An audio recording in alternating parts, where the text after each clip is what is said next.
Hello guys, तो आज हम क्लास 6 का ज्योग्राफी का चैप्टर 6 जिसका नाम है पृथ्वी के प्रमुख स्थल रूप। क्या है नाम? पृथ्वी के प्रमुख स्थल रूप।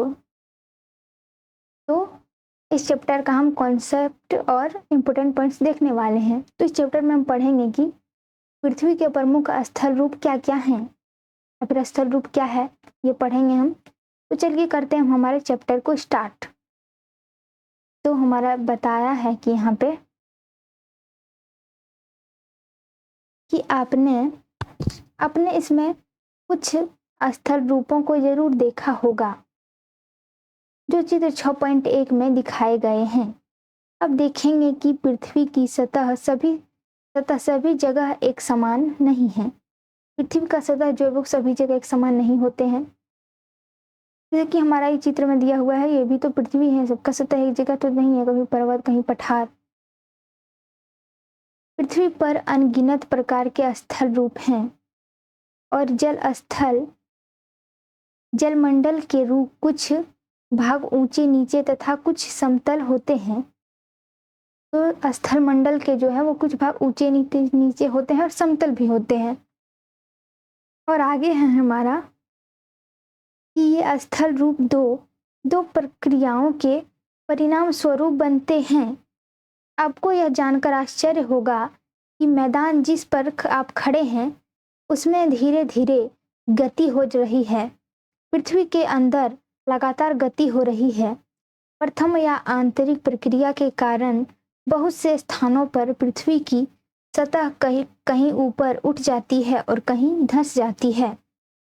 मतलब कि पृथ्वी में जो है वो धीरे धीरे गति हो रही है और पृथ्वी में लगातार गतियां होती ही रही है। प्रथम और आंतरिक प्रक्रियाओं के कारण बहुत सारे स्थानों में जो है वो पृथ्वी की सतह जो है वो कहीं ऊपर नीचे उठ जाती है और कहीं धंस भी जाती है। तो आगे है हमारा, देखिए इसमें बताया गया है विभिन्न स्थल रूप। विभिन्न स्थल रूप क्या क्या होते हैं? यह है हमारा विभिन्न स्थल रूप। तो स्थल रूप क्या क्या होते हैं? स्थल का रूप क्या क्या होता है? तो यहाँ हमारा ये पर्वत है जो ऊपर में है, ये पर्वत श्रृंखला है, ये भी ऊपर उठा हुआ है। ये पहाड़ी है, उसके बाद ये घाटी है, ये पठार है, ये पूरा समतल है। उसके बाद ये नदी हो गया, ये मैदान हो गया, ये वितरिका हो गया, डेल्टा बना हुआ है, झील है, तट हैं, बहुत सारे प्रायद्वीपीय हैं, समुद्र है, जल संधि है। विभिन्न जो है वो स्थल रूप बहुत सारे हैं, मतलब प्रायद्वीपीय, वितरित, मैदान, बहुत सारे रूप हैं। पठार है, पर्वत है, पर्वत श्रृंखला है, घाटी है, पहाड़ी है। तो आगे हम पढ़ते हैं। तो आगे है हमारा कि दूसरी या ब्राहा प्रक्रिया स्थल के लगातार बनने पर टूटने की प्रक्रिया है। मतलब कि दूसरी या ब्राहा प्रक्रिया जो है, बाहर की प्रक्रिया जो है वो स्थल के लगातार बनने या फिर टूटने की प्रक्रिया है। बनती है या फिर टूटती है, बाहर की प्रक्रिया। तो पृथ्वी की सतह के टूटकर घिस जाने को अपरदन कहते हैं। तो यहाँ पे एक हमारा पॉइंट दिया हुआ है जो कि बहुत ही इम्पोर्टेंट है। अपरदन क्या होते हैं? अपरदन किसे कहते हैं? जो भी आप बोलो। तो अपरदन किसे कहते हैं? तो दूसरी या बाहर की प्रक्रिया या स्थल के लगातार बनने एवं टूटने की प्रक्रिया है। पृथ्वी की सतह के टूट कर घिस जाने को ही अपरदन कहा जाता है। तो अपरदन तो हमने जान लिया और हम जानते हैं कि पर्वत मतलब कि पहाड़ी। इसमें बताया है क्या, देख लेते हैं एक बार इसको भी हम, कि पहाड़ी व स्थलीय भाग है जो कि आसपास की भूमि से ऊंचे उठी होती है। 6000 मीटर से अधिक, 600 मीटर से अधिक है। फिर ऊंचाई एवं खड़ी ढाल वाली पहाड़ी को पर्वत कहा जाता है।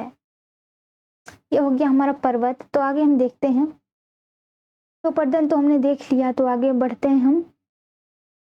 तो अपरदन की क्रिया के द्वारा सतह नीची हो जाती है। तो जब अपरदन की क्रिया होती है तो जमीन धीरे धीरे नीचे चला जाता है। मतलब कि अपरदन की क्रिया से क्या होता है, सतह जो है नीचे चली जाती है तथा निक्षेपण की प्रक्रिया के द्वारा इनका फिर से निर्माण होता है। मतलब अपर्दन की प्रक्रिया से सतह जो है मतलब हमारा मैदान जो भी बोलो आप, अब वो नीचे चली जाती है और निक्षेपण की प्रक्रिया से क्या होता है, वो फिर से निर्माण होता है, मतलब नया बन जाता है। निक्षेपण से नया बनता है और अपर्दन से नीचे चला जाता है।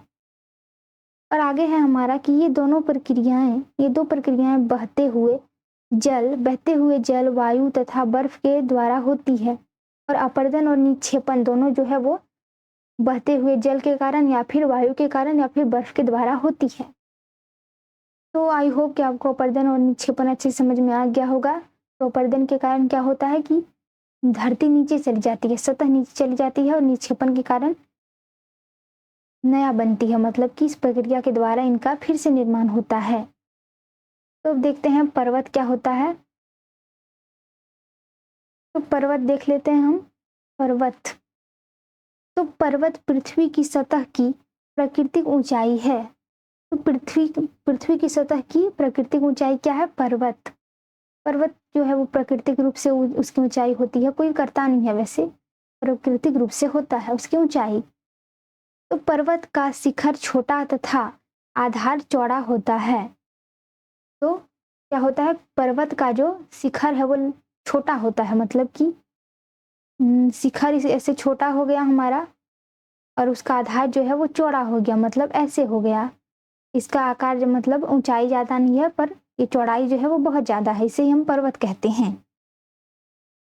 यह आसपास के क्षेत्र से बहुत ऊंचा होता है, मतलब आसपास के क्षेत्र से ऊंचा होता है, ऐसा नहीं कि बहुत ही कम है, लेकिन चौड़ाई इसकी ज्यादा होती है ऊंचाई से।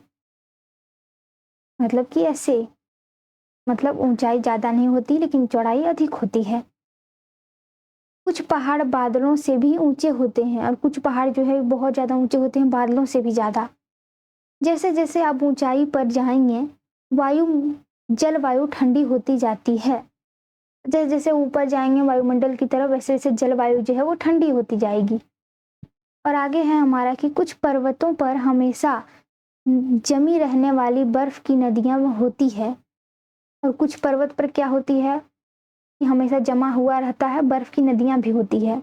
उन्हें क्या कहते हैं? उन्हें हिमानी कहा जाता है। मतलब कि पर्वत पर हमेशा जमी रहने वाली बर्फ की नदियां होती है, उसे हिमानी कहा जाता है। तो आई होप कि आपको हिमानी अच्छे समझ में आ गया होगा कि पर्वत पर हमेशा जमी रहने वाली बर्फ की नदियां, पर्वत पर जो है वो हमेशा बर्फ की नदियां जमी हुई रहती है, उन्हें ही हिमानी कहा जाता है।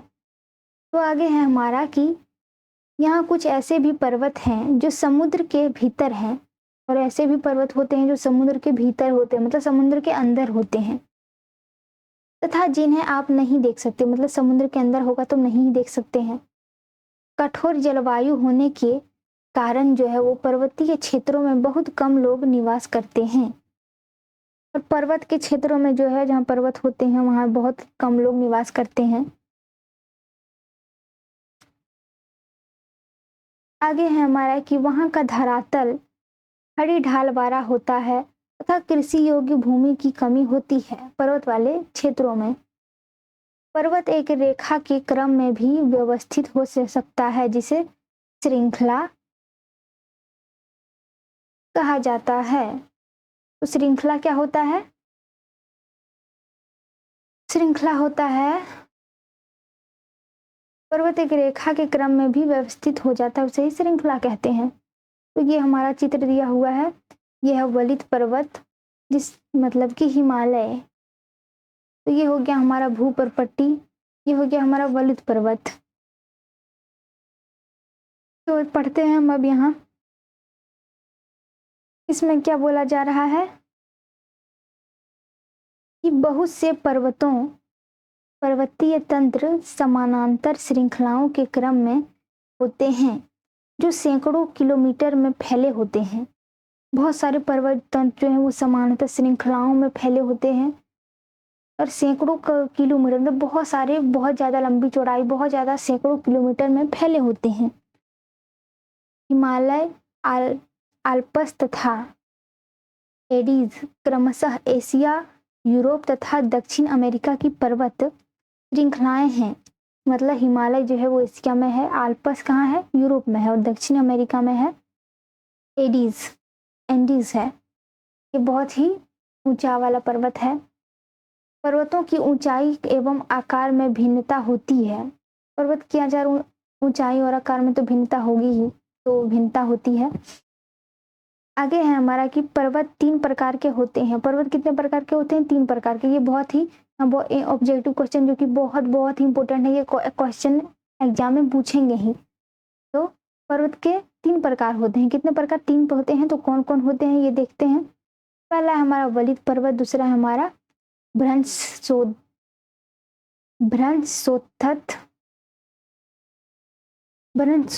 पर्वत, और चौथा है हमारा, तीसरा है हमारा ज्वालामुखी पर्वत। ये बहुत इंपॉर्टेंट है। तो देखते हैं यहाँ हमारा क्या बोला है,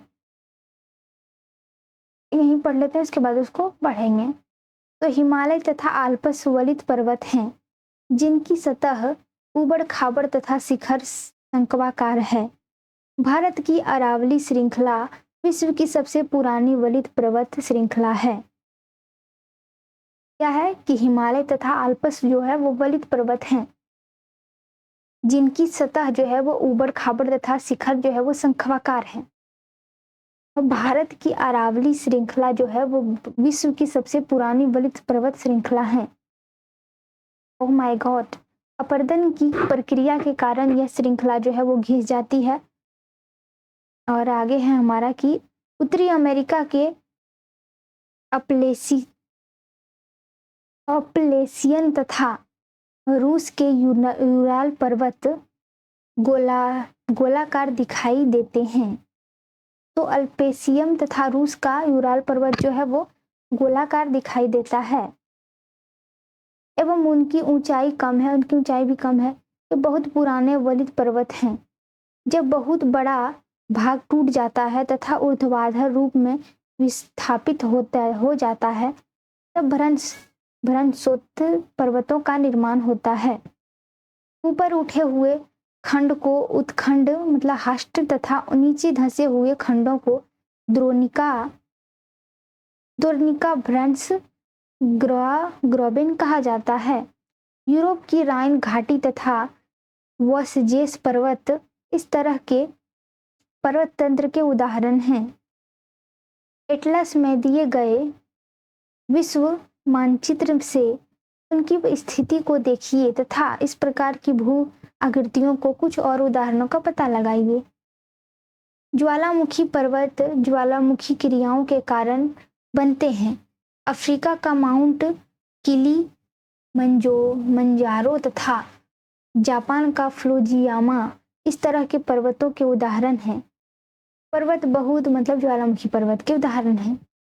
बहुत लाभदायक होते हैं। पर्वत जो है वो बहुत ज़्यादा लाभदायक होते हैं। पर्वत जल के संग्रहालय होते हैं। मतलब जल को एक जगह संग्रह मतलब एकत्रित करके रखते हैं। कौन? पर्वत। बहुत सी नदियों का स्रोत पर्वतों में स्थित हिमानियों में होता है। जलाशयों के जल को लोगों तक पहुंचाया जाता है। पर्वतों के जल का उपयोग सिंचाई तथा पनबिजली के उत्पादन में भी किया जाता है। नदी घाटियां तथा वेदिकाएं कृषि के लिए उपयुक्त होती हैं। पर्वतों में अलग अलग प्रकार की वनस्पतियां तथा जीव जंतु पाए जाते हैं। तो पर्वतों में क्या पाए जाते हैं? अलग अलग प्रकार की वनस्पतियां पाई जाती है और जीव जंतु भी पाए जाते हैं। मतलब कि बहुत सारे जीव जंतु जानवर। वनों से हमें ईंधन, चारा, आश्रय तथा दूसरे उत्पादन जैसे गोंद, रेजिन इत्यादि प्राप्त होते हैं। सैलानियों के लिए पर्वतीय भाग उपयुक्त स्थान है। सैलानियों के लिए मतलब सेनाओं के लिए जो है वो पर्वतीय भाग जो है उपयुक्त है, मतलब बहुत ज़्यादा उपयोगी है। वे पर्वतों की यात्रा उनकी प्राकृतिक सुंदरता को देखने के लिए करते हैं। सैलानियों विभिन्न प्रकार के खेल जैसे paragliding, hang gliding, river rafting तथा स्कीइंग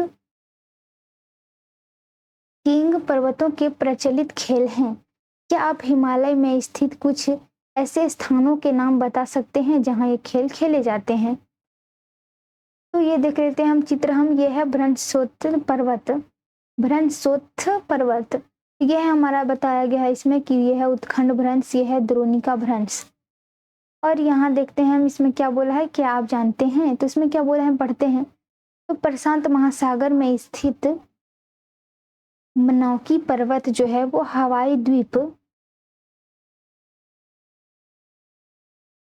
हवाई द्वीप सागर की सतह के नीचे स्थित हैं।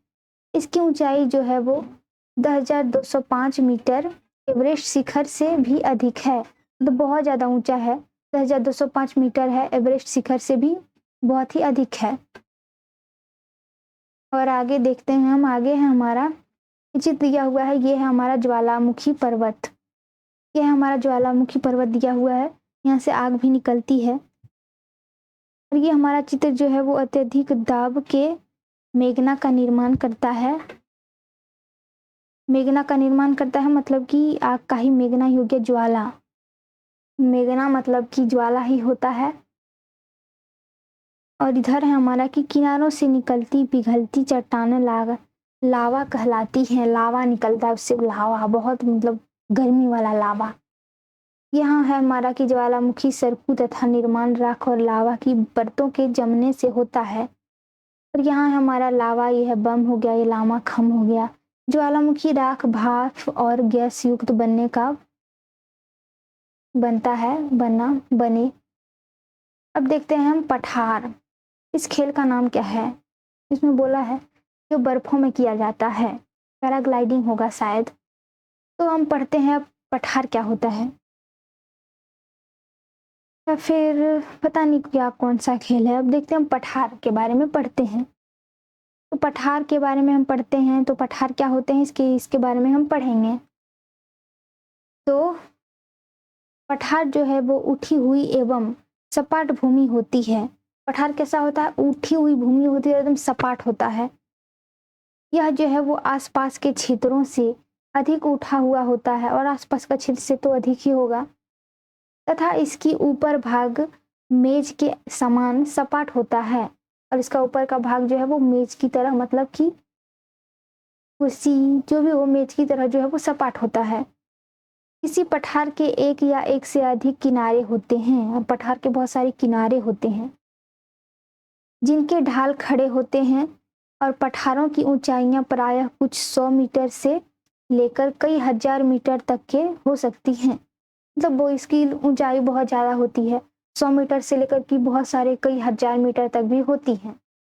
पर्वतों की सतह पठार भी नए या पुराने हो सकते हैं। मतलब पठार भी नए और पुराने होते हैं। बहुत पुराने पठार हैं कहीं कहीं, और कभी भी नए बन रहे हैं, पर नए बने हुए हैं, कुछ ही सालों में बने हैं। तो भारत के दक्कन पठार पुराने पठारों में से एक है। और भारत में एक पठार है दक्कन पठार, जो कि बहुत पुराना है। केन्या, तंजानिया तथा युगांडा का पूर्वी अफ्रीका पठार एवं ऑस्ट्रेलिया का दक्षिणी पठार इस प्रकार के उदाहरण हैं। तिब्बत का पठार 5.1 में दिया हुआ है, विश्व का सबसे ऊंचा पठार, जिसकी ऊंचाई माध्य समुद्र तल से 4,000 से 6,000 मीटर तक है। पठार बहुत उपयोगी होते हैं। तो क्या है, तिब्बत का पठार जो है वो विश्व का सबसे ऊंचा पठार है, जिसकी ऊंचाई जो है वो मध्य समुद्र तल से, मतलब बीच समुद्र से 4,000 से 6,000 मीटर तक है। पठार जो है वो बहुत उपयोगी होते हैं, क्योंकि उनमें खनिजों की प्रचुरता होती है। इसमें खनिज की प्रचुरता होती है पठारों में। यही कारण है कि विश्व के बहुत से खनन क्षेत्र पठारी भागों में स्थित है। अफ्रीका का पठार सोना एवं हीरों के खनन के लिए प्रसिद्ध है। तो हीरों की खनन के लिए क्या प्रसिद्ध है? तो अफ्रीका का पठार जो है सोना एवं हीरों की खनन के लिए बहुत ज़्यादा प्रसिद्ध है अफ्रीका। भारत में छोटा नागपुर के पठार में लोहा, कोयला तथा मैग्नीज के बहुत बड़े भंडार पाए जाते हैं। हाँ, छोटा नागपुर में पठार में लोहा, कोयला एवं मैग्नीज के बहुत बड़े पठार पाए जाते हैं। आगे है हमारा, और छोटा नागपुर जो है वो झारखंड में स्थित है। तो पढ़ते हैं हम आगे। तो आगे है हमारा कि पठारी क्षेत्रों में बहुत से जलप्रपात हो सकते हैं। और पठारी क्षेत्र में बहुत सारे जलप्रपात होते हैं क्योंकि यहाँ नदियाँ ऊंचाइयाँ से गिरती हैं, नदी ऊंचाई से गिरती है। भारत में छोटा नागपुर पठार पर स्वर्ण रेखा नदी पर स्थित हुंड्रू जलप्रपात तथा कर्नाटक में जोग जलप्रपात इस प्रकार के जलप्रपातों के उदाहरण हैं। मतलब कि पठारी क्षेत्र में बहुत सारे जलप्रपात हो सकते हैं क्योंकि यहाँ नदियाँ ऊंचाई से गिरती है। और भारत में जो है वो छोटा नागपुर पठार पर स्वर्ण रेखा नदी है स्थित है, जहाँ पे हुंड्रू जलप्रपात हैं। तथा कर्नाटक में जोग जलप्रपात इस प्रकार के जलप्रपातों के उदाहरण हैं। और लावा पठार में काली मिट्टी की प्रचुरता होती है। तो लावा पठार में किसकी प्रचुरता होती है? तो काली मिट्टी की, जो उपजाऊ है एवं खेती के लिए काफी अच्छी होती है। तो काली मिट्टी जो है वो खेती के लिए भी बहुत अच्छी होती है। और लावा पठार में काली मिट्टी की ही प्रचुरता होती है। ये उपजाऊ खेती है, उपजाऊ और खेतियों के लिए अच्छी होती है। कई पठारों में रमणीय स्थल होते हैं जो पर्यटकों को आकर्षित करते हैं। रमणीय होते हैं जो कि पर्यटक जो घूमने आते हैं उनको आकर्षित करते हैं। तो हम पढ़ेंगे मैदान के बारे में। तो पढ़ते हैं मैदान के बारे में। तो चल के देखते हैं कि हमें इसमें मैदान के बारे में क्या बताया गया है। पढ़ते हैं हम। मैदान जो है वो समतल भूमि का बहुत बड़े भाग होते हैं। मैदान क्या होता है? समतल भूमि के बहुत बड़े भाग होते हैं। वह सामान्यतः जो है वो माध्य समुद्री तल से 200 मीटर से अधिक ऊंचा नहीं होता। मतलब मैदान जो है वो ज़्यादा ऊंचा तक नहीं होता, 200 मीटर से कम ही होता है। अधिक ऊंचे मतलब 200 मीटर तक ही होते हैं, उससे ज़्यादा नहीं। कुछ मैदान काफ़ी समतल होते हैं, कुछ उर्मिल तथा तरंगित हो सकते हैं। अधिकांश मैदान जो है वो नदियों तथा उनकी सहायक नदियों के द्वारा बने होते हैं। और ज़्यादा अधिक जो है वो मैदान जो कैसे बने होते हैं? नदियों तथा उनकी सहायक नदियों के द्वारा बने होते हैं। नदियाँ पर्वतों के ढालों पर नीचे की ओर बहती है तथा उन्हें अपर्दित कर देती है। वे अपर्दित पदार्थों को अपने साथ आगे की ओर ले जाती हैं। और अपर्दित पदार्थ को वो क्या करती है? अपने साथ ले जाती है। मतलब अपर्दित पदार्थ जो मतलब ले जाती है अपने साथ ढोए जाने वाले पदार्थों जैसे पत्थर, बालू तथा सिल्ट को वे घाटियों में निक्षेपित कर देती है। इन्हीं निक्षेपों से मैदानों का निर्माण होता है। तो पढ़ लिया हमने कि मैदानों का निर्माण कैसे होता है। जल की मदद से पानी के जैसे पत्थर बालू को बहा के ले जाती है और उसे निक्षेपित कर देती है। इन्हीं के निक्षेपों से मैदानों का निर्माण होता है। आगे है हमारा कि सामान्यतः मैदान बहुत अधिक उपजाऊ होते हैं। मैदान जो है बहुत अधिक उपजाऊ होते हैं। यहाँ परिवहन के साधनों का निर्माण करना आसान होता है। परिवहन का साधन करना आसान होता है समतल जगह में, मतलब मैदान में। इसलिए ये मैदान विश्व के सबसे अधिक जनसंख्या वाले भाग होते हैं। मतलब मैदान में ही ज़्यादा लोग बसते हैं, ज़्यादा जनसंख्या होती है मैदान में ही, क्योंकि पहाड़ों क्षेत्रों में कौन बसना चाहेगा। नदियों के द्वारा बनाए गए कुछ बड़े मैदान एशिया तथा उत्तरी अमेरिका में पाए जाते हैं। और नदियों के द्वारा भी बहुत बड़े बड़े मैदान बनाए गए हैं जो एशिया और उत्तरी अमेरिका में स्थित हैं। एशिया में स्थित भारत में गंगा एवं ब्रह्मपुत्र का मैदान तथा चीन में यांगत्से नदी का मैदान इसके प्रमुख उदाहरण हैं। तो इसके में क्या स्थित है? भारत में गंगा एवं ब्रह्मपुत्र का मैदान है। और चीन में क्या है? यांगत्से का नदी के द्वारा बनाया गया मैदान है। आगे है हमारा कि मैदान मनुष्यों के रहने के लिए सबसे उपयोगी क्षेत्र होते हैं, क्योंकि यहाँ खेती होती है और अच्छी होती है। मैदान में ही ज़्यादा लोग रहते हैं, मतलब ज़्यादा जनसंख्या। यहाँ की जनसंख्या बहुत अधिक होती है क्योंकि मकानों के बनने तथा खेती के लिए यहाँ समतल भूमि की प्रचुरता होती है। जल उपजाऊ मिट्टी के कारण यह भाग खेती के लिए काफी उपयुक्त होते हैं। भारत में गंगा का मैदान देश में सबसे अधिक जनसंख्या वाला क्षेत्र है। भारत में जो है वो गंगा का मैदान क्या है, सबसे अधिक जनसंख्या वाला क्षेत्र है भारत में। और उपजाऊ मिट्टी के कारण जो है यह भाग खेती के लिए काफी उपयुक्त होता है। क्या, मैदानी भाग। तो अब हम यहाँ क्या है हमारा कि समरूप एवं लोक, स्थल रूप, सॉरी यहाँ समरूप नहीं स्थल रूप है, स्थल रूप एवं लोक। तो देखते हैं इसमें क्या बोला है स्थल रूप एवं लोक के बारे में। तो चलिए देखते हैं स्थल रूप एवं लोक। स्थल रूप एवं लोक पढ़ते हैं इसके बारे में। तो स्थल रूपों की विभिन्नता के अनुरूप ही मानव विभिन्न प्रकार के जीवन यापन करते हैं। तो स्थल रूपों की विभिन्नता के कारण जो है वो अनुरूप ही मानव जो है वो अपनी विभिन्न प्रकार की जीवन यापन करते हैं, मतलब जीवन जीते हैं। पर्वतीय क्षेत्रों का जीवन कठिन होता है, मतलब जो पर्वतीय क्षेत्र में रहते हैं उनका जीवन जो है वो कठिन होता है। मैदानी क्षेत्रों का जीवन जो है वो पर्वतीय क्षेत्रों की तुलना में सरल होता है। जो मैदानी क्षेत्र में रहते हैं उनकी जीवन शैली जो है वो पर्वतीय क्षेत्र में रहने वाले लोगों से आसान है। मैदानों में जो फसलें उगाना है वो बहुत ही आसान है। घर बनाना या फिर सड़कें बनाना भी इजी है। ये देखिए यहाँ पे खेती हो रही है उपजाऊ मैदानी एरिया में। क्या होता है, उगाना और घर बनाना या फिर सड़कें बनाना कुछ भी हो वो मैदानी क्षेत्रों में इजी होता है और पर्वतीय क्षेत्रों की तुलना में अधिक आसान होता है मैदानी क्षेत्रों में। और विभिन्न प्रकार के स्थल रूपों पर रहने वाले लोगों के रहन सहन के तरीकों में कुछ अंतर होता है, और अंतर भी होता है स्थल रूप में रहने वाले और पर्वतीय रूप में रहने वाले। क्या आप इनमें से कुछ अंतरों को बता सकते हैं? कभी कभी प्राकृतिक आपदाएं जैसे भूकंप, ज्वालामुखी, उद्गार, तूफान या बाढ़ बहुत विनाश कर देते हैं। इन आकस्मिक घटनाओं के बारे में जागरूकता पैदा करके हम इनमें आने वाले खतरों को कम कर सकते हैं।